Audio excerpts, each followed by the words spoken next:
मैं पिछली बार विश्व भारती विश्वविद्यालय के दीक्षांत समारोह में आया था और आज नए भारत के निर्माण के लिए आप सबका आशीर्वाद लेने के लिए आया हूं।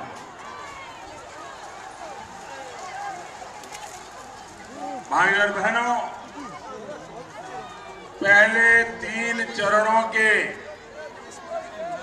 मतदान के बाद जो रिपोर्ट आ रही है उससे साफ है कि दीदी का पश्चिम बंगाल में सूरज अस्त होना शुरू हो गया है। बंगाल का कोना कोना बोल रहा है, सिंडिकेट का सिंहासन डोल रहा है। इतनी दूसरी सभा वहां चलती है, उनको सुनाई देता होगा क्या? जितने लोग इतने यहां उतने उधर है, सुनाई देता होगा क्या?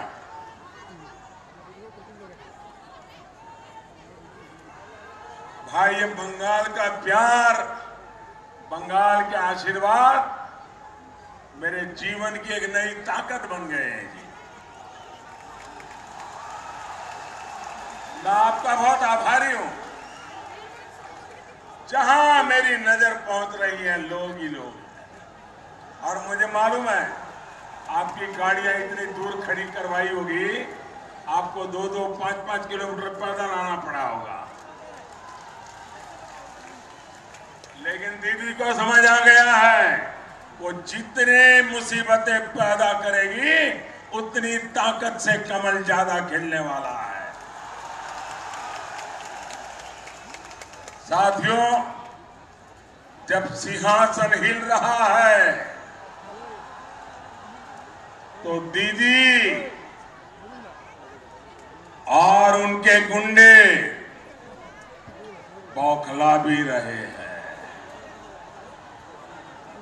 कल भी पश्चिम बंगाल में जो कुछ हुआ वो इसी बौखलाहट का परिणाम है।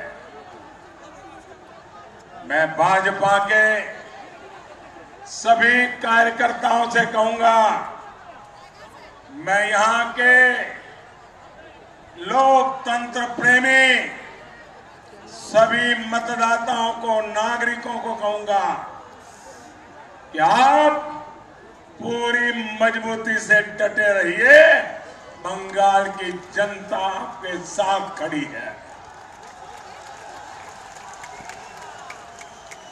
आप उस भाजपा के सिपाही हैं जिसके बीज बंगाल की ही वीर संतान डॉक्टर श्यामा प्रसाद मुखर्जी ने बोए थे,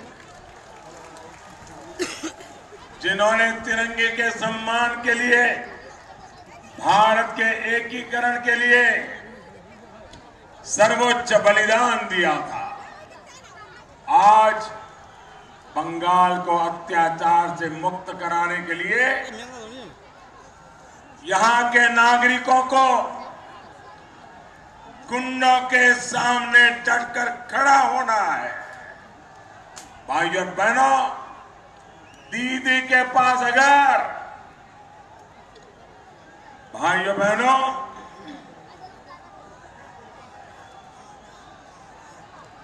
आप शांति रखिए, आप शांति रखिए।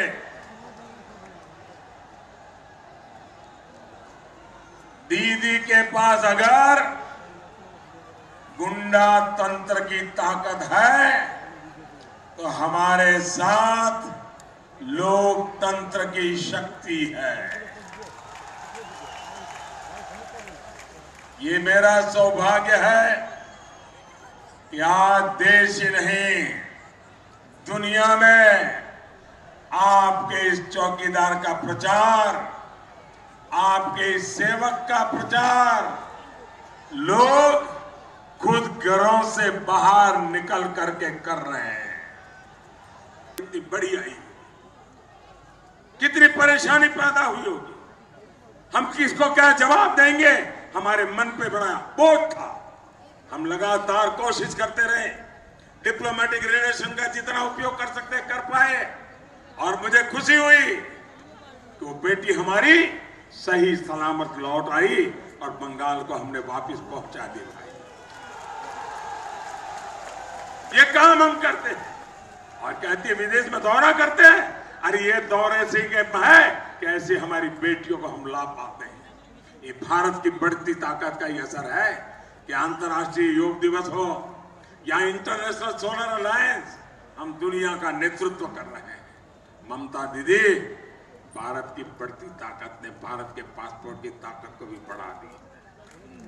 ये भारत की बढ़ती ताकत है कि विदेश में विदेशी निवेश आज विदेशों से हिंदुस्तान में रिकॉर्ड स्तर पे हो रहा है। विदेशी मुद्रा का भंडार रिकॉर्ड स्तर पर है, रिकॉर्ड संख्या में विदेशी टूरिस्ट आज भारत आ रहे हैं। साथियों, याद करिए बांग्लादेश के साथ सीमा विवाद कितने वर्षों से चल रहा था, कितनी सरकारें आई और गई, हमारे लाखों नागरिकों का जीवन अधर में लटका हुआ था। हमने विवाद भी हल करने का काम किया। भाई और बहनों, जब सत्ता और वोट बैंक के लिए राजनीति के बजाय भारत भक्ति की राजनीति होती है, तब देश हित के काम होते हैं, जन सामान्य की भलाई के लिए काम होते हैं।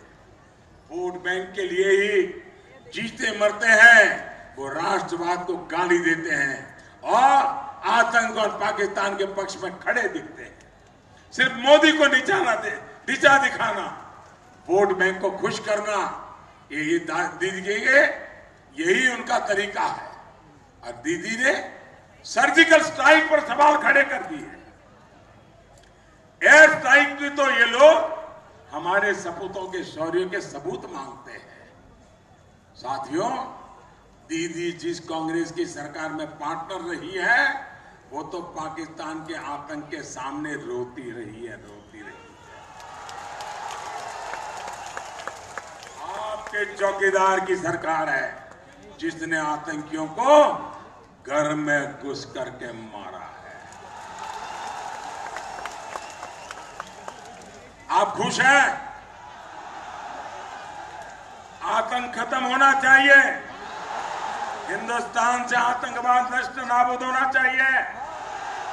इतने सारे नेताओं के नाम बाजार में चल रहे हैं। हर गली मोहल्ला वाला 40 सीट लड़ रहा है, वो कहता है मैं प्रधानमंत्री बनूंगा। 20 सीट लड़ रहा है, वो भी कहता है मैं प्रधानमंत्री बनूंगा। 25 सीट लड़ रहा है, वो भी कहता है। सब घुंघरू बांध के तैयार हो गए। मुझे बताइए कौन है? इतने सारे चेहरे हैं, कौन चेहरा है जो आतंकवादियों से लड़ सकता है?